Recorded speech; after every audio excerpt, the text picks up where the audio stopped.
Hey, what's up, fam? It was cool for this chapter for pretty much everyone that is a fan of the Dragon Eaters, and I gotta say for Gray fans, they're not gonna be too pleased. There's gonna be some salt in there, especially with the cover of like Gray fishing and Juvia like getting all up close and personal with him.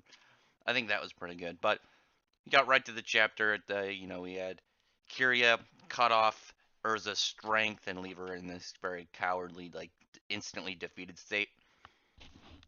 And I saw people like trying to argue that, like, okay, she's beating Urza because Urza doesn't have any of her better armors on, but then you gotta remember like Kyria didn't even really try, and she hasn't even used Dragon Force, and even though Urza's got her fire pants, she throws away all defenses, goes right to attack and speed.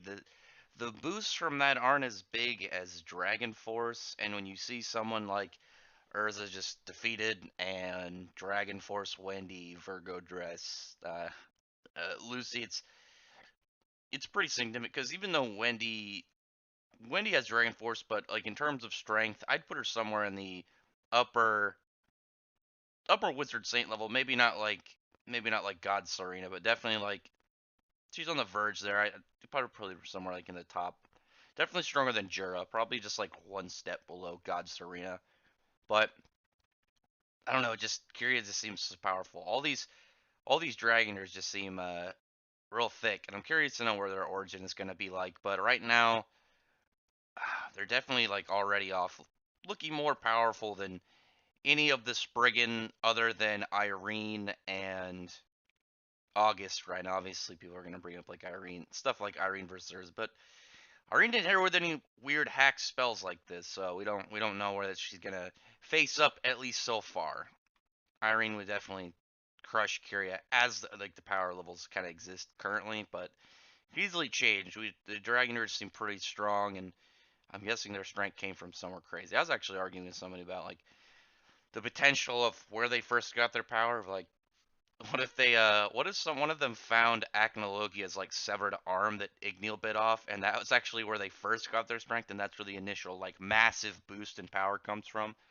It's a little weird to think about, but it's possible. It's definitely one of those power ups where it's like, yeah, actually, yeah, if like like one of the limbs they ate was part of the Acnologia, then the power boost would make sense. But who knows?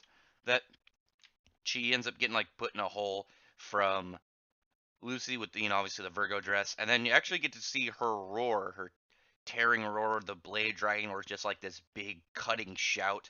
It's actually kind of funny because right before then, Wendy's her her annoyance of people calling her small, and it's like just the close up on her like right up on her like torso, and it just kind of reminds you of like when presented with whatever they get, like a wish if they can complete the quest, that she just wants like to have a big chest.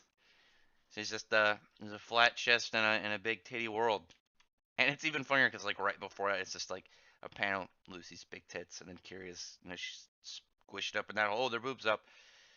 Poor Wendy, but yeah, she takes him out with that roar, and obviously roars are pretty significant. They're definitely one of their Dragon Slayer's upper moves, but in base without using Dragon Force at all, or even like if she has like anything between base and Dragon Force, it's possible, but I don't know.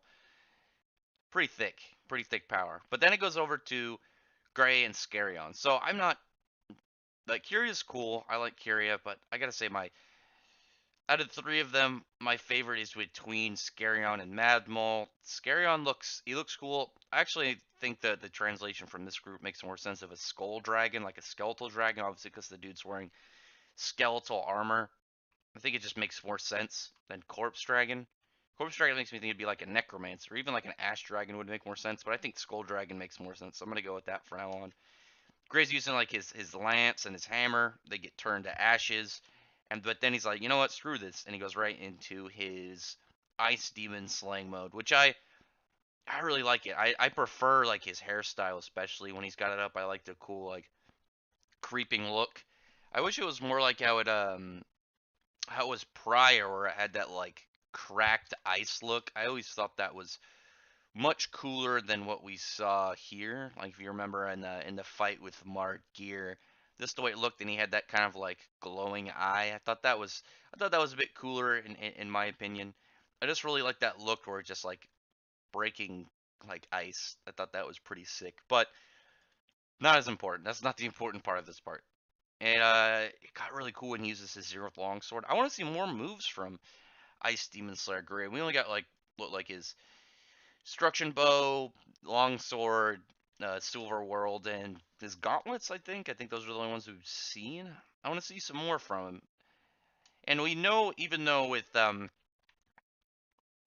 I'll get to my point of that I was about to make with that in a minute. But immediately he's like talking about like he's gonna, if it's ash or water or whatever, he's gonna freeze it. But then Scarion kind of replies and like, as long as it exists, I'll turn it to ash. It doesn't matter if it's ice.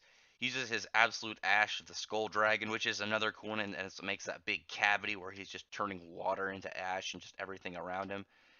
And that's when Gray busts out his Silver World. Like it, what's crazy is the guy is Gray says that Elmina is going to get affected if he leaves it up for more than a few seconds, which is pretty impressive because they're pretty far out in the ocean.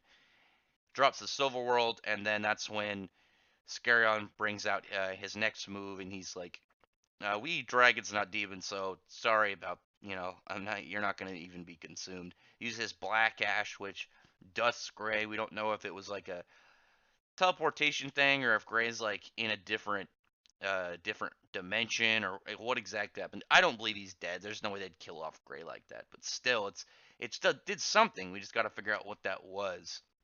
And the same thing with leading over to Natsu. Like Natsu's defeated. Obviously, he's on the boat. Motion sickness. Mad Bull's fine. Like what's Natsu gonna do? Unless he somehow got back into the water and they just had like a mid-air or like on the ocean fight. Natsu can't really do anything. And the Fairy Tail team is currently defeated. So like I was saying, like it obviously it's not like how are these guys so much more powerful than everyone they've ever fought. They're definitely stronger than most of them. Like I said, I'd put him somewhere in like the upper Spriggan, but you gotta keep in mind like Natsu didn't bust out Fire Dragon King mode or Dragon Force, or didn't have her upper armors, and it's not like I can't really say much for Wendy because she definitely brought out her Dragon Force, and we don't know if I think it's her Leo dress is definitely Lucy's best. Somewhere between that and like maybe like summoning Scorpio and then dropping Aquamitria.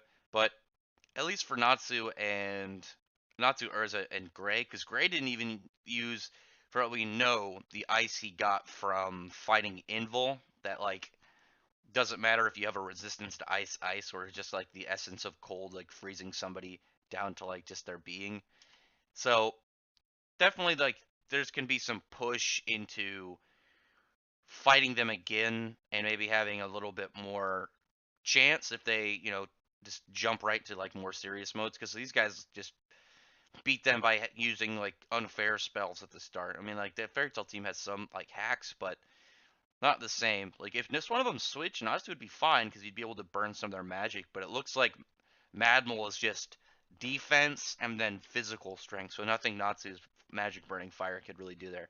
And they'll get back to Magnolia, where Jalal is confronting Toka, and I talked about how because it's raining, I'm hoping that we see like some crazy display of the water dragon god's power, like, hey, it's raining all over Fiore, and then the rain just stops if Toka gets mad or something, or it like picks up heavily if she gets pissed off. Just something like that. Something just to really kind of display it. But oh my god, I hope Jalal doesn't get trashed.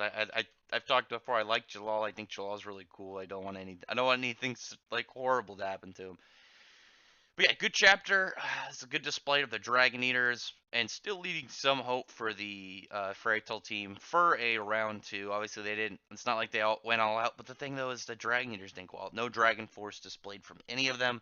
Madmol didn't even use any techniques. We didn't even get any Dragon Slayer secret arts. So it's anyone's game. We also know how high they rank in the Dragon Eaters. They could be mid-level people. They might not even be in the top 5. We don't know. But thumbs up if you like this video. Subscribe to the channel if you haven't. Check out my other content and listen to manga and anime stuff. If you're subscribed already, I appreciate you. But otherwise, thank you very much for listening.